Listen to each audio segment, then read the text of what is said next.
Okay, good morning all of you. Audible है क्या सबको? Yes.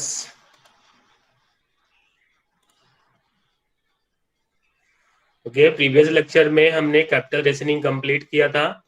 Now we will move to the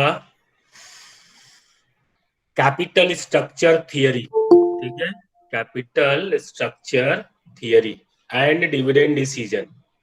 dividend decision. Okay, तो ठीक है, before start the capital structure and dividend decision, so we are going to discuss the what is the capital and what is the structure.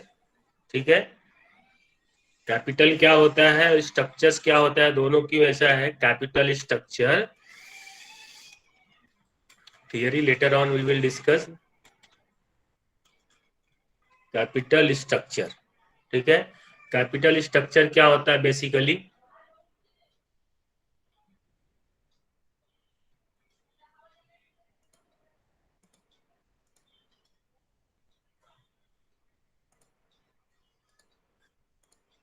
Yes,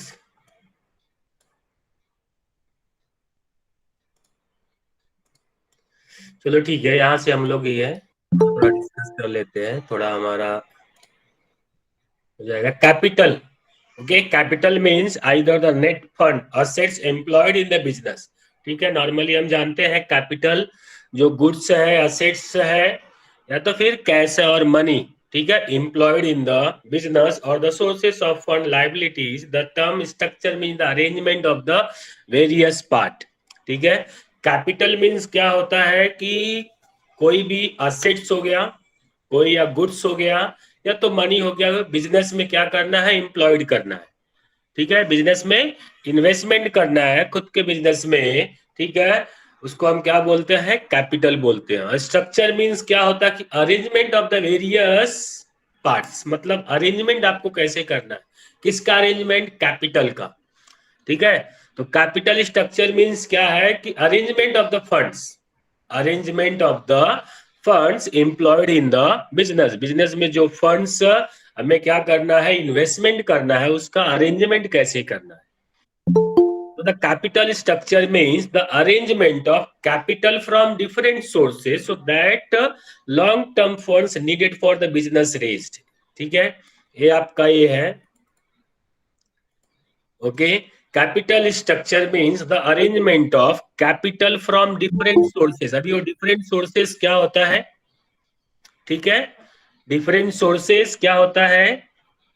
जैसे हमारा long term हो गया, short term हो गया, medium term हो गया. ठीक है, उसके बाद उसमें आता है क्या, लॉन्ग टर्म सोर्सेस में जैसे इक्विटी डेट हो गया. ठीक है, इक्विटी लॉन्ग टर्म सोर्सेस में जो हमारा क्या होता है, इक्विटी हो गया, डेट हो गया, डिवेंचर हो गया. ठीक है, प्रीफरेंस शेयर हो गया. ये सारी चीजें किसमें आती है, लॉन्ग टर्म फंड्स में.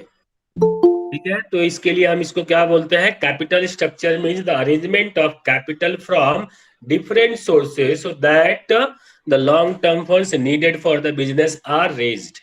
ठीक है, ऐसा अरेंजमेंट करना है जो लॉन्ग टर्म के लिए चले. तो capital structure refers to the proportionate or combination of equity share capital, preference share capital, debentures, long-term loans, retained earning and other long-term sources of funds in the total amount of capital which a firm should raise to run its business. ठीक है, तो आप ये वाला जो part है, हाँ, clearly ये सिंपल मीनिंग में आपको यहाँ पे मिल रहा है क्या, capital structure refers to the combination of, किसका कॉम्बिनेशन है ये, इक्विटी का है, प्रीफरेंस का है, डिवेंचर्स का है, लॉन्ग टर्म लोन हो गया, रिटेन्ड अर्निंग हो गया. ओके, और other long term sources of funds in the total amount of capital. Business में जितना भी कैपिटल लगने वाला है, सपोज 100 करोड़ लगने वाला है, तो उसमें क्या कॉम्बिनेशन आप रखेंगे, किसका किसका प्रोपोर्शनेट कितना कितना रहेगा. मतलब जैसे पार्टनरशिप फर्म में 3 पार्टनर होते हैं या 4 पार्टनर होते हैं, वो अपना अपना कैपिटल लेके आते हैं और ठीक है, पार्टनरशिप क्या करते हैं, रन करते हैं. सॉरी, सेम वैसा ही है कंपनी के लिए. क्या होता है ये, एक तरह से हम इसको पार्टनर्स बोलेंगे क्या, इक्विटी शेयर कैपिटल कितना है, प्रेफरेंस शेयर कैपिटल कितना है, डिवेंचर्स कितना है, लॉन्ग टर्म लोन्स कितना, कितना प्रपोर्शनेट में है, टोटल जो कैपिटल होगा कंपनी का कितना प्रपोर्शनेट में होगा। ठीक है, उसी को हम क्या बोलेंगे, capital structure, combination of total capital. अगर शॉर्टकट में अगर हमें इसको बोला जाए तो क्या बोलेंगे, capital structure means combination of total capital. Okay, आगे यहाँ पे डिफिनेशंस में है क्या, capital structure refers to the mix of long term source, मतलब अब अलग अलग ऐसे लोग है, ठीक है, थिंकर्स जो है यहाँ पे अपना अपना व्यू ओपिनियन रखा है। ठीक है, capital structure refers to the mix of long term sources of funds such as debenture, long term debts, preference share capital and equity share capital including reserve and surplus. तो आपको ये ध्यान में रखना है कि जो डिवेंचर है, लॉन्ग टर्म डेट्स है, preference share capital, equity.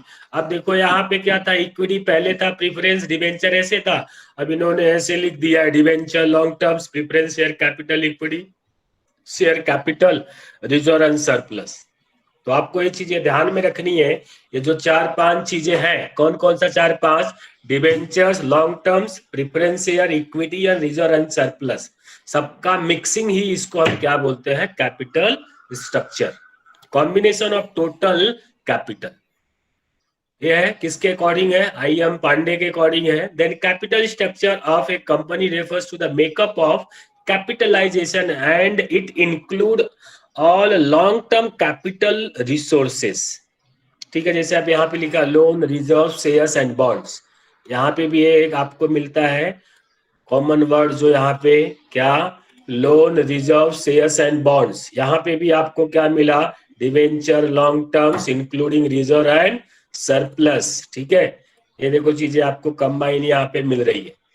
Then capital structure is the combination of debt and equity security that comprise inform financing of its assets.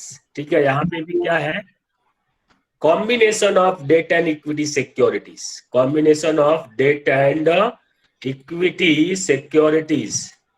Okay, ये किसके अकॉर्डिंग है, जॉन हैम्स्टन के अकॉर्डिंग है। आगे है चॉइस ऑफ कैपिटल स्ट्रक्चर, आप capital structure जो है कैसे बनाओगे। ठीक है, आपके पास क्या क्या चॉइस है, चॉइस है ये आप कैसे मिक्स करोगे। ठीक है, ये जो यहाँ पे मिक्सिंग है, कॉम्बिनेशन है, आप किससे कितना पैसा लेके आओगे बिजनेस में, किससे कितना पैसा लेके आओगे बिजनेस में। अगर कंपनी बड़ी कंपनी है, 10,000 करोड़ चाहिए या 5,000 करोड़ चाहिए। ठीक है, कोई अभी प्रोजेक्ट है, ठीक है, कभी कंस्ट्रक्शन होता है, स्टेट गवर्नमेंट या सेंट्रल गवर्नमेंट कोई बड़ा प्रोजेक्ट सैंक्शन करती है, उसके लिए क्या होता है, अगर सपोज 10,000 या 34,000 या 36,000 करोड़ चाहिए, तो फंड्स कहाँ से आएगा, कैसे रोज होगा। ठीक है, और वो प्रोजेक्ट कितने टाइम तक कंप्लीट होगा, उसका बेनिफिट्स उसको, ठीक है, कैश आउटफ्लो और कैश इनफ्लो, जैसा हमने इसमें कैपिटल बजटिंग में देखा था, वो सारी चीजें यहाँ पे क्या होती है, इवेल्युएट होती है। ठीक है, यूज ओनली डेट, खाली आपको डेट लेके आना, मतलब डिवेंचर डेट फंड से मतलब है बोरोड करके क्या करना है, कैपिटल बिजनेस में लेके आना है, या तो यूज ओनली इक्विटी, या सिर्फ इक्विटी ही चाहिए, ओनर का फंड। ठीक है, use only preference share capital, use a combination of debt and equity in different proportionate. ये ऑप्शन है डेट, इक्विटी, प्रेफरेंस, फिर बाद में या तो कॉम्बिनेशन चाहिए किसका, डेट और इक्विटी का, जैसे यहाँ पे एग्जांपल दिया 30-70%, 40-60%, 50-50% etc, हाँ एक्सेट्रा। और use a combination of debt and preference share in different proportionate, use combination of debt, equity and preference shares in different proportionate. और ठीक है, ये सारी चीजें हैं, जिसका जैसा बिजनेस है, जिसको जैसे, ठीक है, प्रोजेक्ट को एग्जीक्यूट करना है, उसके अकॉर्डिंग इसको उस कंपनी को फंड्स का रिक्वायरमेंट होता है, और वैसे वो प्लानिंग करते हैं। ठीक है, जैसे इंडिविजुअल लेवल पे हम क्या करते हैं, रिलेटिव से या तो फिर हमारे फ्रेंड से जितना हमारा अच्छा रिलेशन होता है, उसके अकॉर्डिंग हमको फंड मिल जाता है। यस और नो, हमारा जैसा नेचर है, बिहेवियर है, वैसे हमारा क्या होता है, अगर हमें कभी पैसे की जरूरत पड़ी तो हमको उसके अकॉर्डिंग ही पैसा मिलता है कि नहीं? यस। ठीक है, तो सेम वैसे ही है, बिजनेस का भी ये पार्ट है।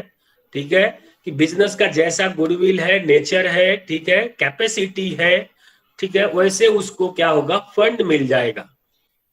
और फंड का जो सोर्सेस आपको यहाँ पे दिखा है, लोन हो गया, इक्विटी हो गया, डिवेंचर्स हो गया, मतलब डेट, हाँ, बोरोड और ओन, ठीक है, दोनों तरह से आपको मिक्सिंग करनी है। आगे है, ठीक है, द इंपॉर्टेंस और significance of capital structure. Capital structures का क्या इंपॉर्टेंस है यहाँ पे? नॉर्मली अगर आप प्रॉपर मिक्सिंग करते हो, ठीक है, प्रॉपर मिक्सिंग करते हो, जैसे अगर आप सपोज घर पे ही अगर कुछ क्या कर रहे हो, कुकिंग कर रहे हो, खाना बना रहे हो, अगर प्रपोर्शनेट सारे मटेरियल का, ठीक है, अगर प्रपोर्शनेट अच्छा हुआ तो आपका अच्छा खाना बन जाएगा, बरोबर है? तो बिजनेस में भी वैसा ही है, अगर सब कुछ कैपिटल के ऊपर डिपेंड करता है, जैसा कि हमने स्टार्टिंग में देखा था, क्या है कि जो मनी है, क्या है, लाइफ ब्लड ऑफ बिजनेस है। बिजनेस का क्या है, ये लाइफ ब्लड है, कैपिटल मनी। तो आप अगर मनी को प्रॉपर यूटिलाइज नहीं करोगे और प्रॉपर मिक्सिंग नहीं करोगे तो बिजनेस सरवाइव नहीं करेगा। यहाँ पे फर्स्ट क्या दिया है, increase in value of the firm. अगर आप प्रॉपर मिक्सिंग करते हो, प्रॉपर यूटिलाइज करते हो, ठीक है, फंड्स का, तो आपको क्या हो जाएगा, यहाँ पे फर्म का जो वैल्यू है वो क्या हो जाएगा, इंक्रीज होगा। यूटिलाइजेशन ऑफ अवेलेबल फंड, जितना भी फंड्स अवेलेबल है उसका प्रॉपर यूज करना है। Maximisation of return, maximum return मिलना चाहिए, अगर आप प्रॉपर यूज करोगे फंड का तो मैक्सिमम रिटर्न मिलेगा ही मिलेगा। Minimisation of cost of capital, अब यहाँ पे देखो क्या है, इंक्रीज था, यूटिलाइजेशन था, मैक्सिमाइजेशन था, यहाँ पे बात किसका कर रहा है, minimisation of cost of capital. मतलब जब कॉस्ट का बात आता है तो वहां पे क्या होना चाहिए, मिनिमम होना चाहिए। रिटर्न का बात आता है तो वहां पे क्या होना चाहिए, मैक्सिमम होना चाहिए। मतलब आपका कॉस्ट कम से कम होना चाहिए, तब जाकर के आपको मैक्सिमम रिटर्न मिलेगा। कॉस्ट किसका, कॉस्ट कैपिटल का कॉस्ट। कैपिटल का कॉस्ट कैसा, जैसे अगर सपोज आपने बैंक में गए, बैंक वाले को बोलते ठीक है मुझे 10 लाख रुपीज चाहिए, तो बैंक वाले ने पूछा किस पर्पस के लिए चाहिए, आपने सारी चीजों बता दिया और बैंक ने सेटिस्फाई हो गया, और आपने जो भी था और पेपर वर्क को कंप्लीट होने के बाद बैंक आपको 10 लाख रुपया देता है, तो बैंक क्या करेगा, आपको फ्री में देगा 10 लाख रुपए।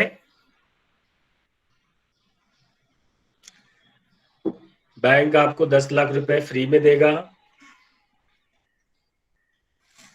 अब इसके लिए भी क्या टाइम चाहिए? हाँ, नहीं, सॉरी।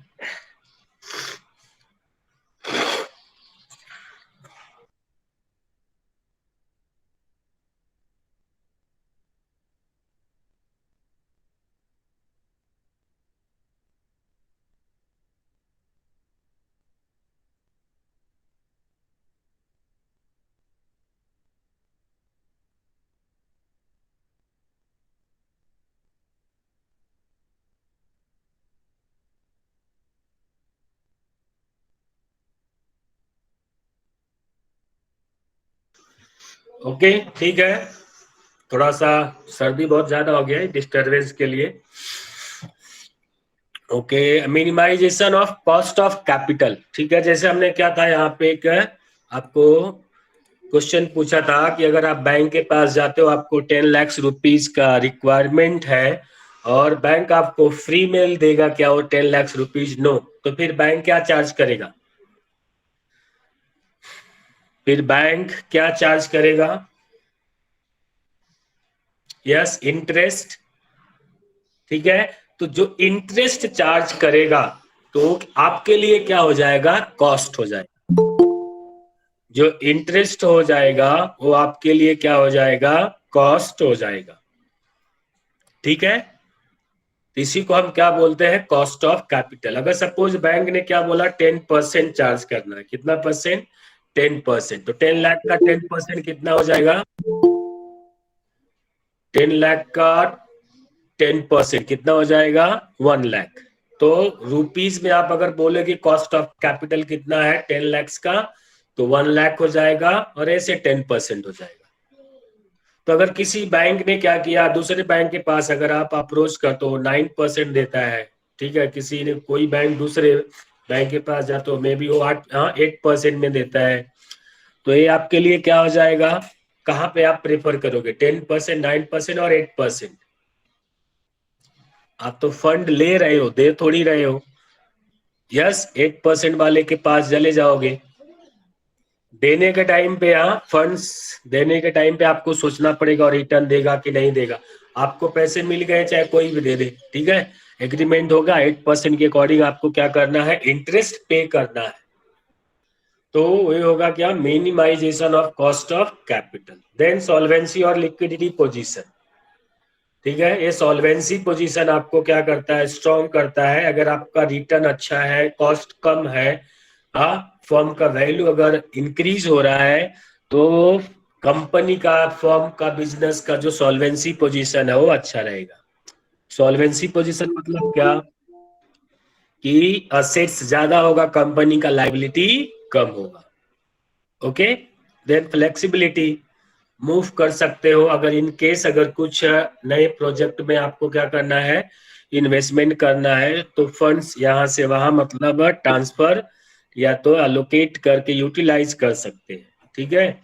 जैसे बड़ी कंपनी होती है नॉर्मली, आजकल सबका अलग अलग होता है भाई। आप देखो मोबाइल कंपनी में, ठीक है, मोबाइल कंपनी में किसकी कौन सी एक सब्सिडरी कंपनी है बोली जाती है ऐसा, अलग ब्रांड से कोई कंपनी ऐसा, जो पहले कंपनी थी अभी अलग ब्रांड से कोई कंपनी नाम से ऐसा लॉन्च किया क्या मोबाइल? यस, अलग ब्रांड से पहले अगर कोई ऐसा एक, हाँ, पॉपुलर ब्रांड, यस, एमआई, ठीक है, एमआई पॉपुलर ब्रांड था, अभी किस नाम से उसने लॉन्च किया है?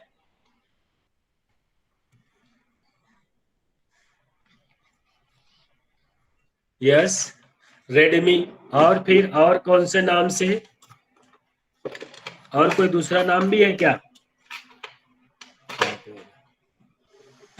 हाँ, ठीक है, सोमी। और दूसरी कंपनी, और कोई दूसरी कंपनी का है एग्जाम्पल? रियलमी, रियलमी किस कंपनी, दूसरे ना किस ब्रांड से कहा अभी मोबाइल लॉन्च भी कर रही है?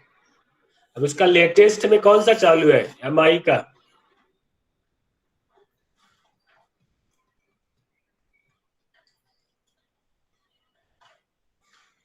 ठीक है, नहीं नहीं, अरे क्या, ये अकाउंट 21 X7 का, ये ब्रांड में पूछ रहा हूँ, मॉडल नंबर थोड़ी पूछ रहा हूँ मोबाइल का।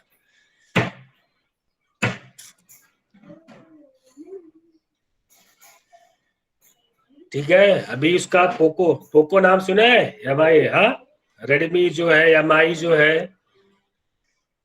यस, पोको ब्रांड से अभी क्या हो रहा है, मार्केट में बहुत ज्यादा आ रहा है। रियलमी का कौन सा, नार्जो है कि नार्जे, क्या आता है अभी, बरोबर ना? हाँ, नार्जो, क्या क्या बोलते हैं उसका प्रोनाउंसिएशन, नार्जो ही ना? यस, हाँ, तो वैसे रियलमी अभी क्या किया, उसके पास ज्यादा फंड्स आया, पैसा आया, ठीक है, सॉल्वेंसी पोजीशन अच्छा था, तो दूसरे ब्रांड से क्या किया उसने, लॉन्च किया। वन प्लस का नॉट वेरी गुड, ठीक है, अभी वन प्लस का किस नाम से आ रहा है, वन प्लस देखो कितना पॉपुलर ब्रांड था, पैसा आया, फंड्स आया, यूटिलाइज किया, अभी दूसरे ब्रांड से क्या कर रहे हो, पॉपुलर कर रहे हैं, ठीक है। पब्लिक को भी लगता कुछ हमें क्या मिल रहा है, नया मिल रहा है, नॉड, वन प्लस का भी नॉड आ गया। तो इसे फ्लेक्सिबिलिटी, फंड्स को क्या करना, यूटिलाइज करना, कम ज्यादा कर सकते हैं, ठीक है, सॉल्वेंसी पोजीशन के अकॉर्डिंग। देन अनडिस्ट्रीब्यूट, हाँ, अनडिस्टर्ब्ड कंट्रोलिंग, अनडिस्टर्ब्ड कंट्रोलिंग है, बोल रहा है क्या यहाँ पे, अगर आपके पास है, हाँ, मैक्सिमम फंड है या ऑप्टिमम फंड जिसको हम बोलते हैं, तो आप फंड्स को किसी भी बिना किसी चीज को, हाँ, डिस्टर्ब किए फंड्स को कंट्रोल कर सकते हो। मतलब जैसे कभी कभी क्या होता है कि हमारे पास फंड्स का शॉर्टेज होता है, तो हम क्या बोलते, चलो थोड़ा इसको बेच देते हैं, फिर उसके बाद इसमें यूटिलाइज कर लेंगे, जब पैसा आएगा तब वो चीजें वापस खरीद लेंगे। अभी इसकी हमें जरूरत नहीं है, चलो इसको क्या करते हैं, सेल कर देते हैं। इसके लिए वर्ड यूज क्या किया, अनडिस्टर्ब्ड कंट्रोलिंग। ठीक है। तो नेक्स्ट आता है क्या है, minimisation of financial risk. Financial risk आपको कम से कम मिलेगा। ये सारी चीजें आप यहाँ पे रीड आउट कर लोगे। Factors influence the capital structure decision. ठीक है, सारी चीजें अभी जो हमने डिस्कस किया उससे थोड़ा थोड़ा कुछ ना कुछ यहाँ पे रिलेटेड, जैसे कॉस्ट ऑफ कैपिटल है, ट्रेडिंग ऑन इक्विटी है, गवर्नमेंट पॉलिसी है, साइज ऑफ द कंपनी है, नीड ऑफ द इन्वेस्टर्स है, फ्लेक्सिबिलिटी है, period of finance, nature of finance, ये सारी चीजें क्या है, कैपिटल स्ट्रक्चर डिसीजन के ऊपर डिपेंड्स करती है।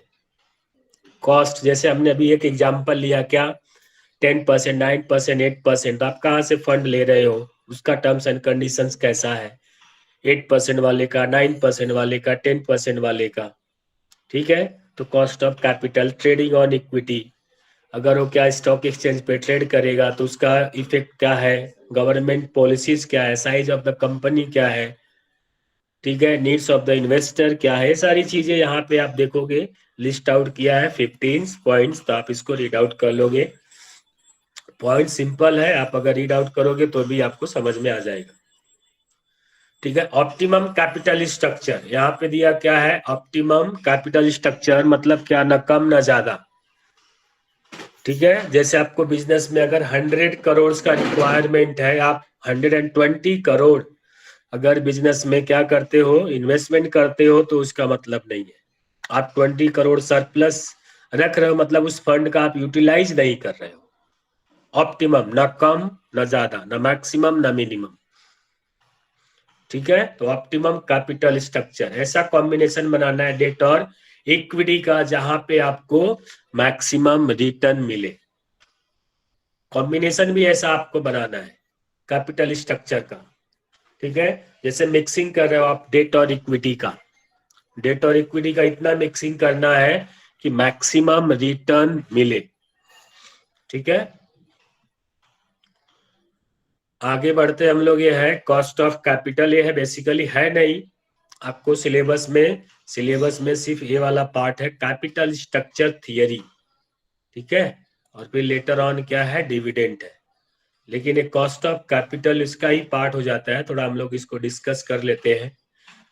कॉस्ट ऑफ कैपिटल बेसिकली जैसा अभी हमने डिस्कस किया, कम से कम कॉस्ट, कैपिटल का कॉस्ट क्या है।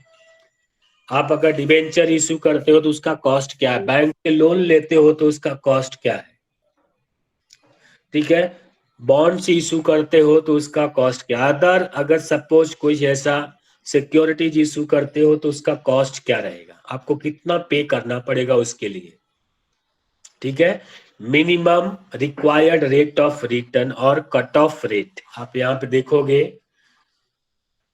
The cost of capital, cost of capital is the minimum required rate of return which a firm requires as a condition for undertaking an investment। मतलब ये थोड़ा टेक्निकल वर्ड में ऐसे इसने प्रेजेंट किया है। तो बेसिकली जो हमने ऊपर एग्जांपल लिया, 10 लाख रुपीज अगर आपको बैंक से चाहिए तो बैंक उसके बदले में आपको इंटरेस्ट चार्ज करेगा, और वो इंटरेस्ट का जो परसेंटेज हुआ या अमाउंट हुआ उसको ही हम क्या बोलेंगे, कॉस्ट ऑफ कैपिटल।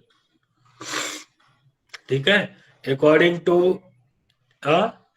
गिटमैन के अकॉर्डिंग क्या है, the rate of return a firm must earn on its investment so the market value of the firm remains unchanged।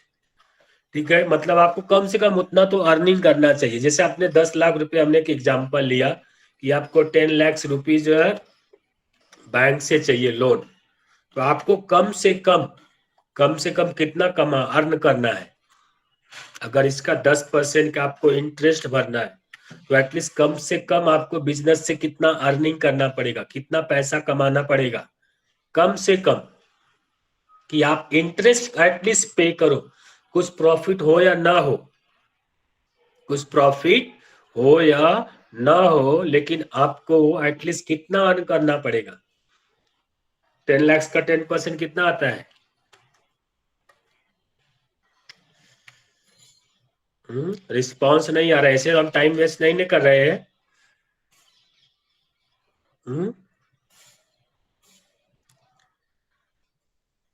ऐसा नहीं लगना चाहिए कि हम लोग टाइम वेस्ट कर रहे हैं सारी चीजें डिस्कस करके। हाँ, तो 10 lakhs का कितना हो रहा है? 10%, मतलब बिजनेस को कम से कम 1 लाख रुपीज अर्न करना पड़ेगा। ठीक है, इंटरेस्ट पे करने के लिए, प्रॉफिट हो या ना हो। ओके, इसके लिए यहाँ पे वर्ड क्या बोला है? The rate of return A firm must earn on it's investment so the market value of the firm remains unchanged. अगर सपोज इस फर्म ने क्या किया, 1 लाख रुपीज नहीं अर्न करके इसने क्या किया, सिर्फ 50,000 अर्न किया, 50,000 अर्न किया, तो अभी जो 10 lakhs का वैल्यू था वो कम होगा कि ज्यादा होगा?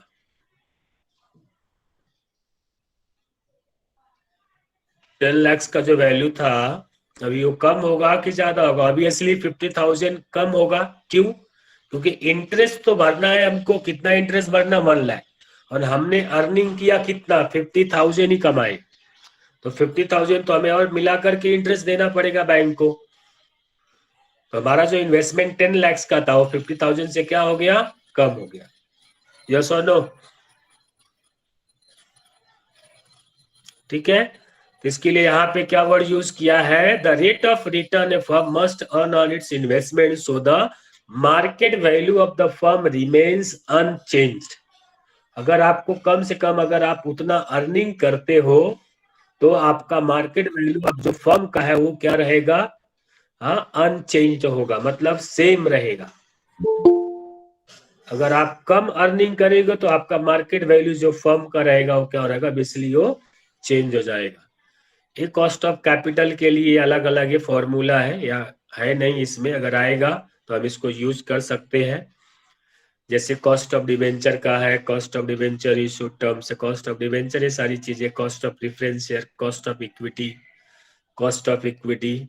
ठीक है, ये है नहीं आपके सिलेबस में। कॉस्ट ऑफ कैपिटल क्या है? कैपिटल स्ट्रक्चर का ही है। ठीक है, आगे बढ़ते हैं हम लोग। ये आपको यूज होगा, इसको आप एक बार रीड आउट कर लेते हैं। क्या है ये? Weighted average cost of capital.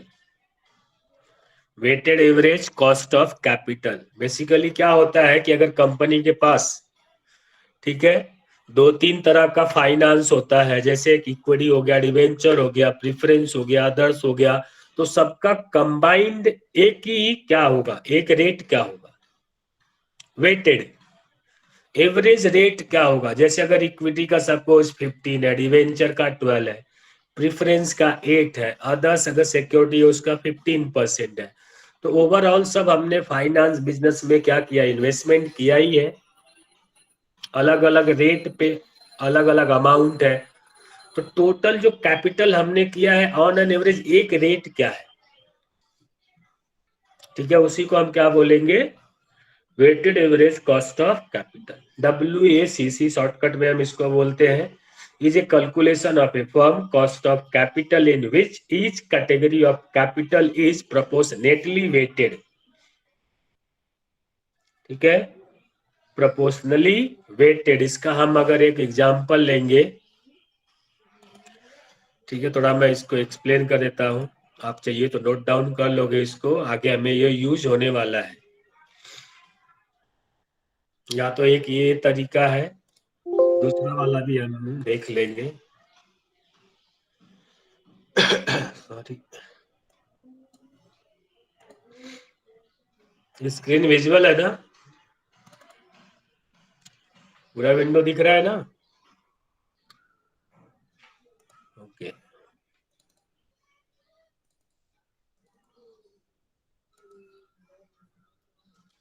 Okay, तो कॉस्टिंग निकालो।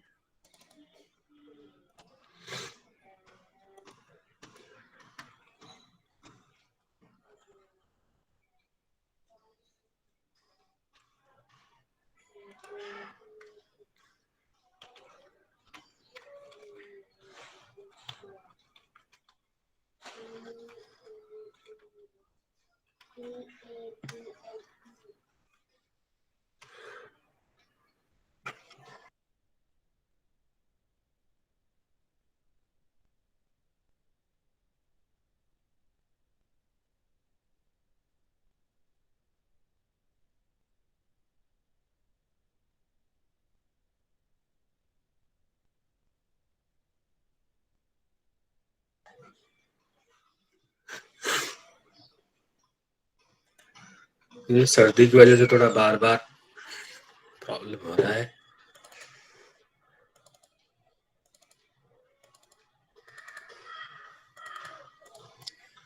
ठीक है, ये हमारा हो गया। अगर सपोज हमें कैलकुलेट करना है weighted average cost of capital,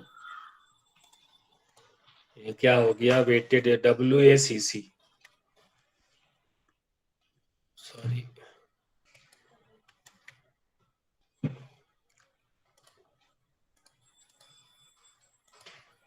okay. WACC अगर ये आपको क्या करना है, कैलकुलेट करना है,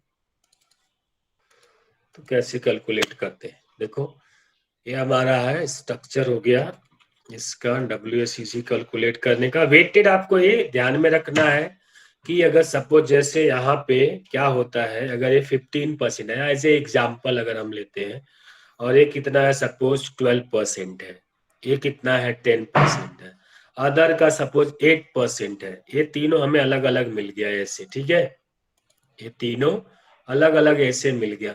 तो हमारा ऑन एन एवरेज वेटेड एक रेट क्या होगा कि हमें कितना टोटल कैपिटल में अर्न करना पड़ेगा, एवरेज रेट। एवरेज जैसे नॉर्मली हम क्या करते हैं, हाँ टोटल सबको एक साथ टोटल कर लेते हैं, नंबर ऑफ यूनिट से क्या करते हैं, डिवाइड कर देते हैं। जैसे 15 है, 12 है, 10 है, 8 है, अगर सिंपल अगर हमको इसका वेटेज करना है तो इसका क्या करते हैं, अगर टोटल करेंगे कितना आता है, 45 डिवाइड बाई 4 कितना, 11.25, लेकिन ऐसा नहीं होना चाहिए। तो ये जो 11.25 हमारा ये सिंपल कैलकुलेशन है, तो हमें वेटेड एवरेज प्रोपोर्शनेट के अकॉर्डिंग हमें क्या करना है, इसको कैलकुलेट करना है, that is known as the weighted average cost of capital. Clear है सबको?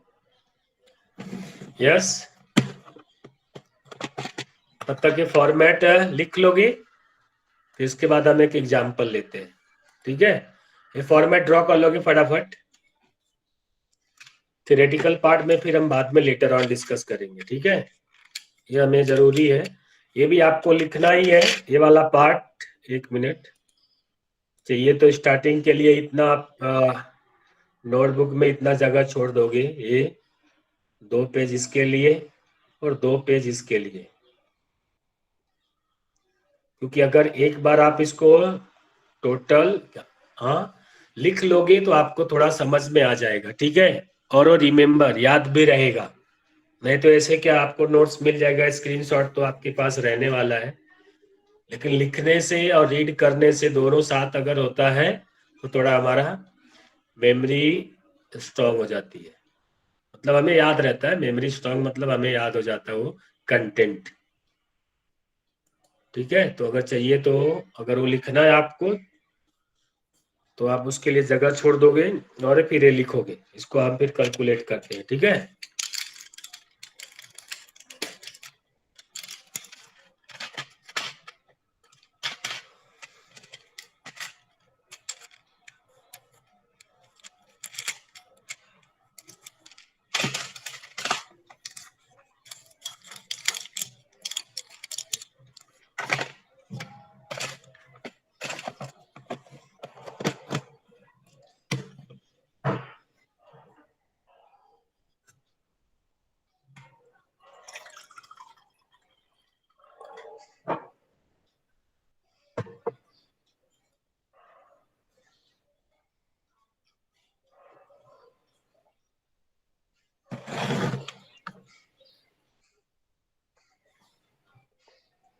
Okay, done.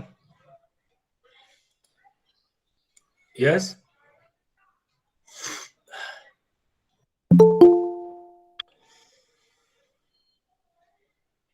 देखो कोई महान हस्ती अभी ज्वाइन हो रहा है। 7421।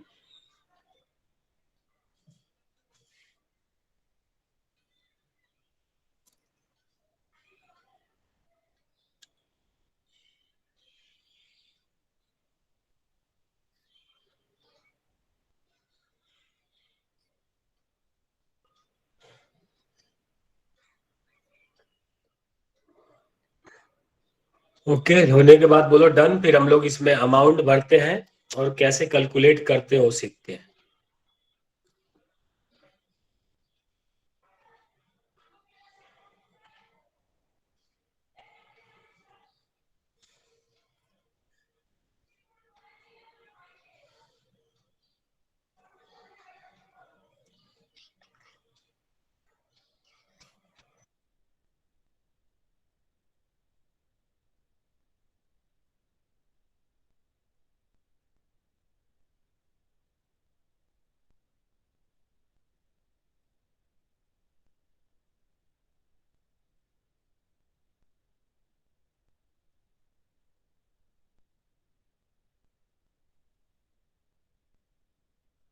Okay done. ठीक है, फिर हम लोग अभी इसमें देखो एक ऐसा अमाउंट भरते हैं। अमाउंट इसमें चलो ले लेते हैं 10 lakhs। इसमें ले लेते हैं 2 लाख या 5 लाख। इसमें ले लेते हैं 3 लाख। ओके 18 और इसको ले लेते हैं 2 लाख। सिंपल एक कैलकुलेशन है। टोटल कितना हो रहा है? 20 lakhs। ये टोटल कितना हो गया? 20 lakhs। अगर सपोज ये कॉस्ट हमको, अगर कॉस्ट दिया नहीं है ऑलरेडी, क्वेश्चन में कॉस्ट दिया नहीं है, तो फिर हमें कॉस्ट कैलकुलेट करना पड़ेगा। ठीक है, ये आप याद रखोगे। कॉस्ट फिर कैलकुलेट करने के लिए ये सारे जो हमने अभी यहाँ पे देखा है, ये फिर इसमें से कोई फॉर्मूला हमें यूज करके हमें कॉस्ट फाइंड आउट करना पड़ेगा। अगर क्वेश्चन में कॉस्ट नहीं दिया है तो प्रोबेबली जो सारा कैपिटल स्ट्रक्चर का जो क्वेश्चंस रहेगा, कैपिटल स्ट्रक्चर थियरी, उसमें कॉस्ट दिया रहेगा, क्योंकि ये कॉस्ट ऑफ कैपिटल का चैप्टर नहीं है कि जहां पे हमें कॉस्ट फाइंड आउट करना है। कॉस्ट आपको रेडीमेड मिलेगा। ठीक है, अगर इन केस नहीं है तो फिर ये सारी चीजें आपको ये फॉर्मूला यूज करके आपको फाइंड आउट करना पड़ेगा। ओके ठीक है, तो अगर रेडीमेड हमारे पास यहाँ पे कॉस्ट है, अगर सपोज 13.5, 12, और ये तो फिक्स ही रहता है।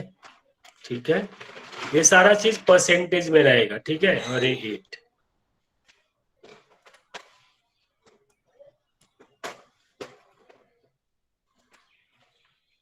ओके, तो अभी हमें इसका प्रपोर्शनेट कैलकुलेट करना है। प्रपोर्शनेट अभी क्या कैसे आएगा? सिंपल क्या करने का, ये जो अमाउंट है इक्विटी कैपिटल का, ठीक है, इक्विटी कैपिटल का प्रपोर्शनेट, इक्विटी प्रपोर्शनेट कैलकुलेट करने के लिए, ठीक है, इक्विटी प्रोपोर्शनेट कैलकुलेट करने के लिए आपको क्या करना है? इक्विटी कैपिटल, इक्विटी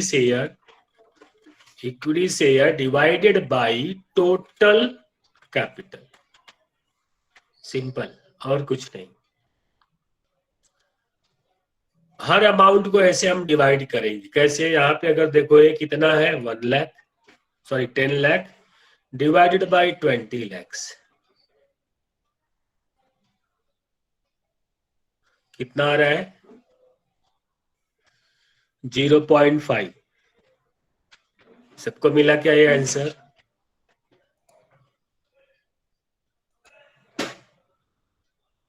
सबको आंसर मिला है 0.5।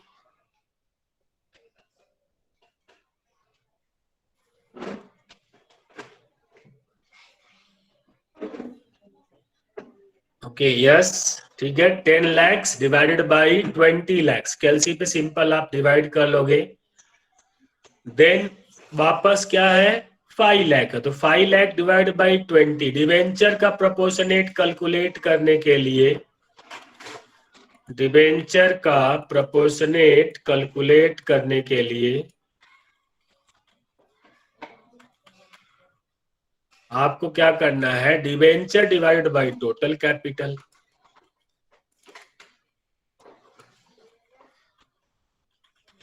Debenture divided by total capital, तो कितना आ रहा है?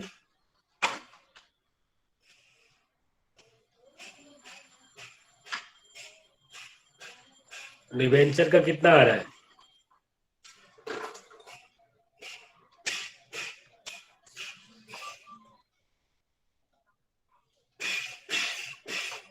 डिवेंचर का प्रपोर्शन कितना आया? ठीक है, तो टाइम चाहिए। Very good, 0.25। ठीक है, 0.25।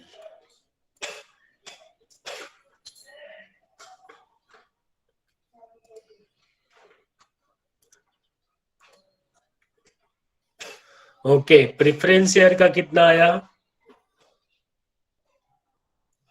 0.15। ओके, 0.15। और अदर का कितना आया?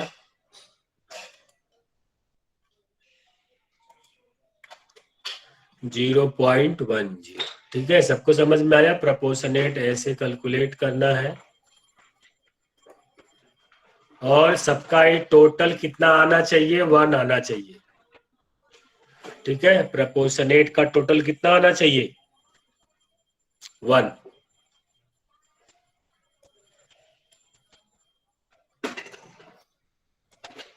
ओके, अब सिंपल सिर्फ इन दोनों को इसमें मल्टीप्लाई कर देना है। किसमें? WACC वाला जो कॉलम है उसको अब इसमें क्या करना है? प्रपोर्शनेट इनटू, क्या करना है यहाँ पे?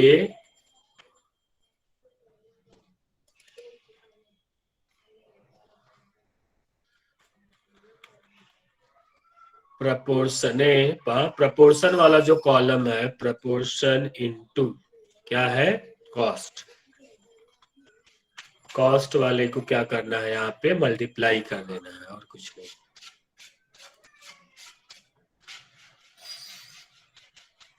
तो कितना आ रहा है? इन दोनों को मल्टीप्लाई करेंगे तो दिस इंटू दिस कितना आ रहा है? Very good, 6.75। दूसरे का कितना आ रहा है? डिवेंचर का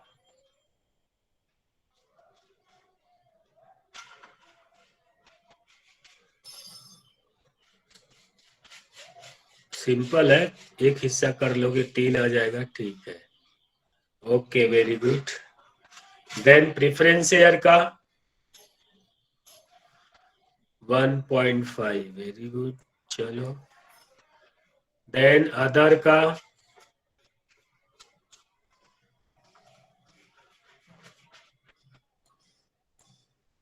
ठीक है, ये आपको सब मिल गया अभी ऐसे। इसका टोटल कर लोगे, ये 12.05।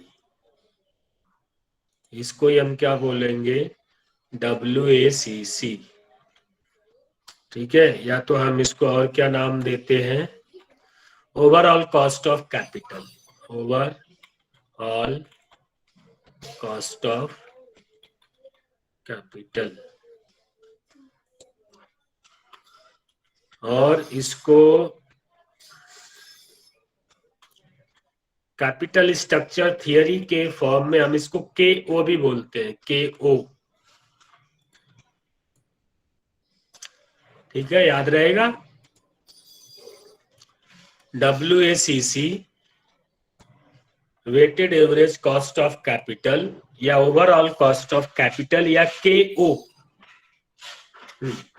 नाम रख करके याद कर लिख लोगे, और इसको रिवाइज कर लोगे, 2 बार रीड आउट करोगे तो आ जाएगा। तो ये कितना परसेंट आया? ये अभी 12.05% आया आपको आंसर में।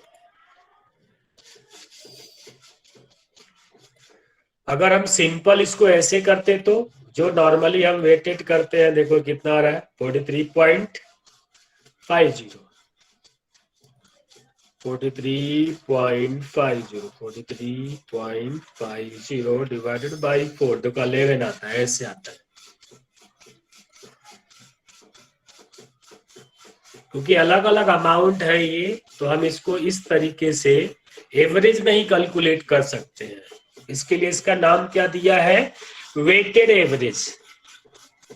किसी का अमाउंट ज्यादा है, किसी का अमाउंट कम है, तो आप सोचोगे इसको अगर एवरेज ही कैलकुलेट करना है तो इसका एक बार टोटल कर लो, 4 से डिवाइड कर दो, आ जाएगा आंसर। तो आंसर ऐसे आता है 10.875। इसके लिए हम इसको वेटेड करके फिर कैलकुलेट करते हैं वेटेड एवरेज। ठीक है, क्लियर है सबको?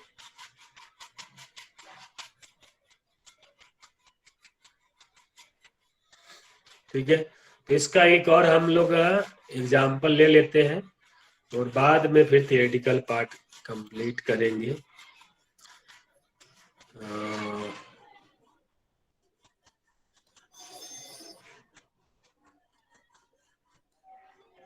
यहाँ पे अमाउंट एक ले लेते हैं, चलो 8 लाख, 5 लाख 50, 3 लाख 50,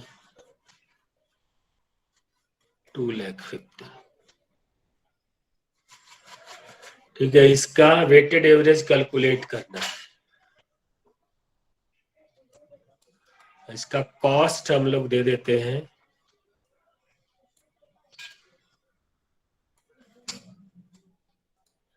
इसका कॉस्ट देते हैं 11.25, 12.5,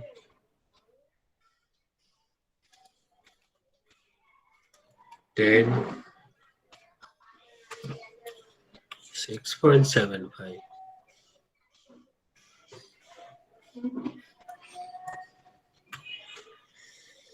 चलो प्रैक्टिस के लिए कैलकुलेट कर लोगे, कितना आ रहा है WACC?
ओके, कितना आंसर आया?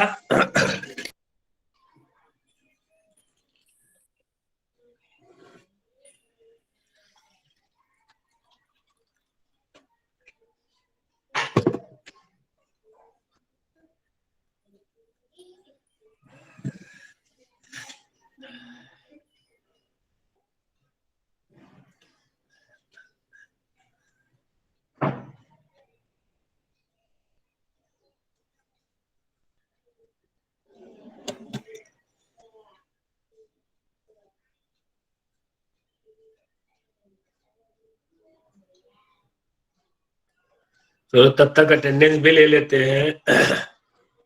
Sorry, attendance sheet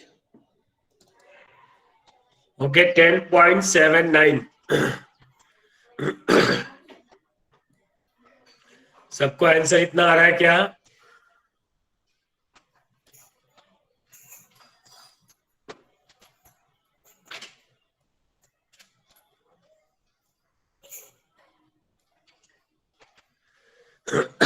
today is 25 कितना आज डेट है? 25 है। ओके अटेंडेंस दे दोगे साथ साथ में और कैलकुलेट भी करते रहो। चलो 7310 कौन है? 7310 7340 7343। आप लोगों को रोल नंबर मिला है कि नहीं? सर रोल नंबर नहीं मिला है। रोल नंबर नहीं मिला है? अरे भेजा है ना मैडम ने, कल कि परसों भेजा था। सर उसमें नाम एडमिशन नहीं इन लिखा लोगों ने ले है था। लिया है फॉर्म। अच्छा 43। Yes sir.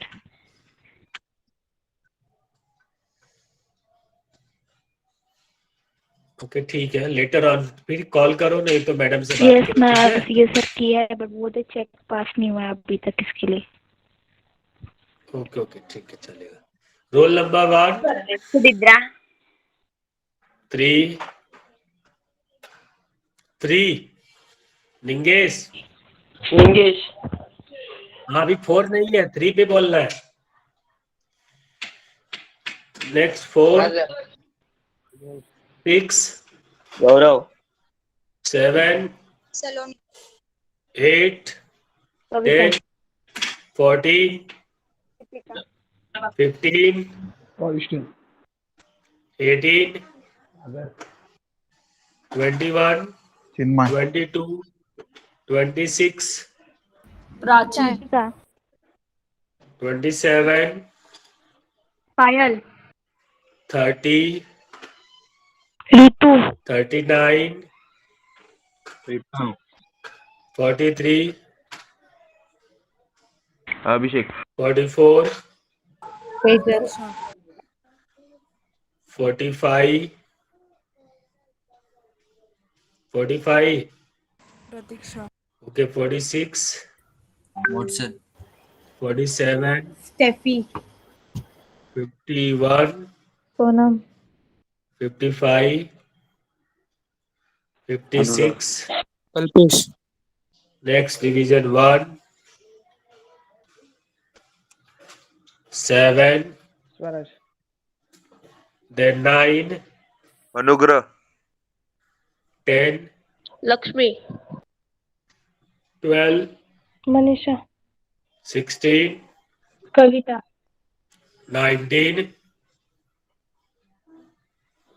19 जोसेफ आज भी गायब है ये 21 शुभम 22 सुयोग 25 पूजा ओके। और ये प्रीति यादव, प्रीति अरे रोल नंबर से क्यों नहीं बना, चेंज करो। फिर मेरा प्रेजेंटेशन 43 चलो ठीक है, तुम्हारा भी नाम लिख देते हैं 43 पे। Thank you. निकिता का हाँ यस सर 7051 निकिता का चलो अभी नहीं मिला तो फिलहाल तुम 43 पे ही देते रहो अटेंडेंस, और क्या बाद में जो आएगा चेंजेस करेंगे। ओके और कौन है? 7501 इशिका स्वाति